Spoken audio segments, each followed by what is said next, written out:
Okay, this is going to be the last probably football related video I do for a fat minute because I want to move on to something else and the season's over and I don't care about the National Football League unless it's playoffs or unless it's like the end of the year type stuff. So, yeah. The camera should be pointing over here, but we're going to stick with what we've got. So FSU was kept out of the playoff. I did this in my last video. And apparently it's a really big deal. I can understand from the point of view if I were someone on that team or even a fan of that team, I'd be upset if my team were out of the playoff, the one thing that really matters. However, I've been watching a number of different people talk about this issue.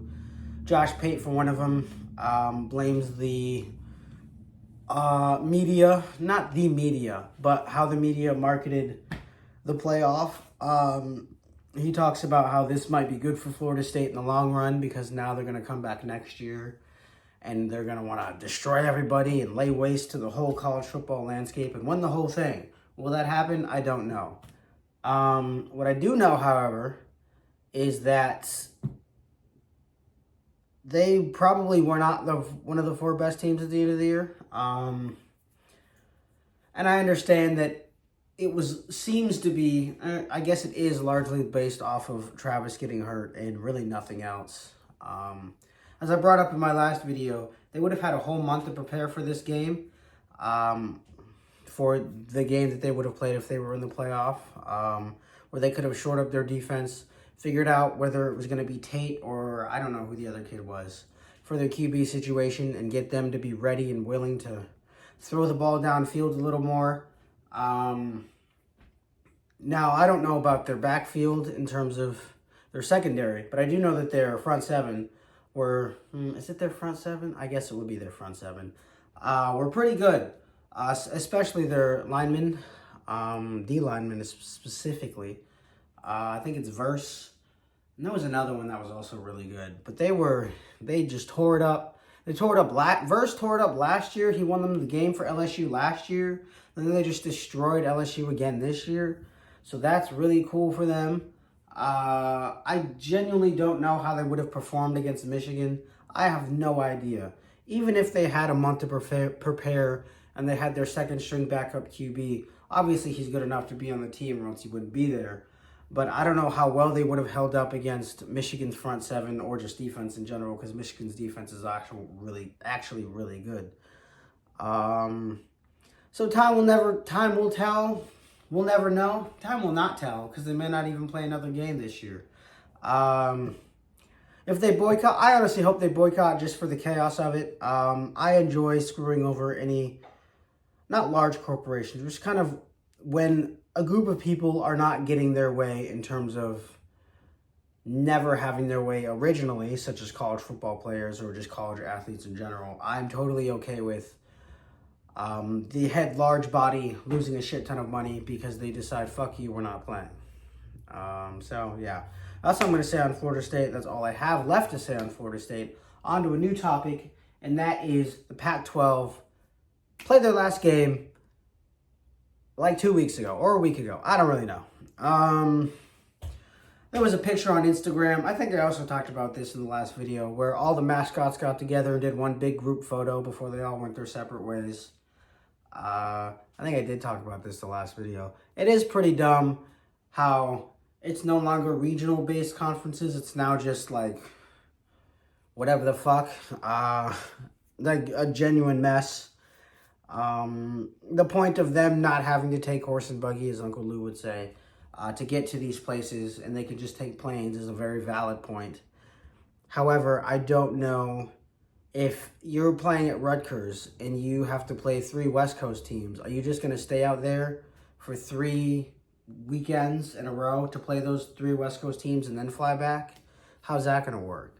I did talk about this last video, but I'm going to reiterate it again because I think it's an important thing to keep in mind when you talk about this whole conference realignment thing. All these places are going to be just kind of flying all over the place all the time. God forbid there's an accident in the air, and I know that, like, there hardly aren't any accidents anyway, but if we think about this in terms of sheer use of planes all the time, and I know that planes are stress tested to hell and back at all planes, like especially in the United States, like there are rules and regulations that there are set in place to make sure that these planes can take off and land in the most extreme weather and even fly through storms. I understand all that shit. I just don't want to see another situation, and I don't even think I saw this actually, because I think this happened before I was born, but I think there was a Marshall football team that all passed away in a plane crash. So I don't know. Don't know how it's going to work out. Don't know how it's going to have wear and tear on players. I think someone brought this up as well, where like if you're playing, so softball and baseball, I guess more softball, they play games throughout the week. And they play tournaments throughout the week as well. So maybe this isn't that much of a big deal. But if you're playing an in-conference schedule and you have to fly to New Jersey from UCLA, but you got class all week, and you usually play those games. Oh, God, how did it work? I think they're spread out between 3 days. So, like, if you're UCLA, you play Rutgers 3 days. You play them Friday, Saturday, and Sunday, which could work 100%, but then you'd have like a game maybe on Tuesday. I'm assuming they'd work it out to be, that would be a home game, obviously, but I don't know, scheduling is going to be interesting, and I'd love to see how it's going to work out with all these student athletes, and if they're going to want to do all these things, travel, maybe they won't give a fuck, I don't know. Yeah. So, one last thing I will talk about is apparently they're going to start, I don't know if they're actually going to start, but they're talking about paying players outright. Whatever that means, actually. I came up with this solution years ago when they started talking about paying players players are walking ads in terms of what they're wearing. So if you go to a Jordan school, you're a walking Jordan ad.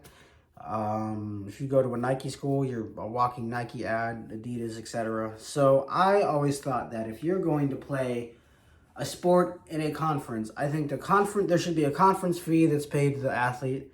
There should be a brand deal paid to the athlete for wearing that brand when they go out and play the sport. They should get I've been back and forth in this with my own self of like getting a network fee as well paid to them. I don't know how much that would be, but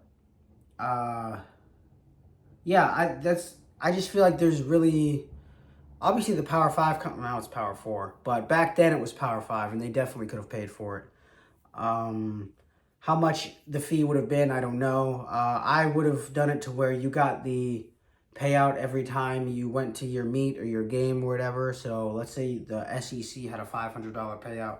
You get $500 every Saturday that you guys had a game. Or if you did that for gymnastics, you get a $500 payout every time you did a gymnastics meet. And I think that would have been, and then at the end of the year, if you made a bowl game, because this incentivizes teams and schools to hire and fire better coaches. If you went to the bowl game, you would get a cut of the bowl game money as well, because if you don't know, conferences really want teams to go to bowl games because then they get paid. The bowl game pays them, or pays the conference, and then the conference splits that money between the schools. So if you make it to a big ass bowl like the Rose Bowl, that's a shit ton of money for your conference, and your conference will not suffer from anything that is being poor, or from being poor, I don't know. So yeah, that was just ways that I thought they could have done it. Obviously, I'm not the commissioner, and obviously there would be hiccups with what I just said. I don't know how it would have worked. Those are just ideas that I had when I was like 17, 18 years old. Okay. I got 30 seconds left. Anything else I wanted to talk about? I did want to talk about the Florida Gators, but I do think I'm going to save that overall because I don't think I want to conflate. You know what? I might as well. I don't really feel like, shit, I don't know. Well, now I got 10 seconds left to actually like talk about something, and I don't think I'm going to. So that's it. Have a wonderful weekend.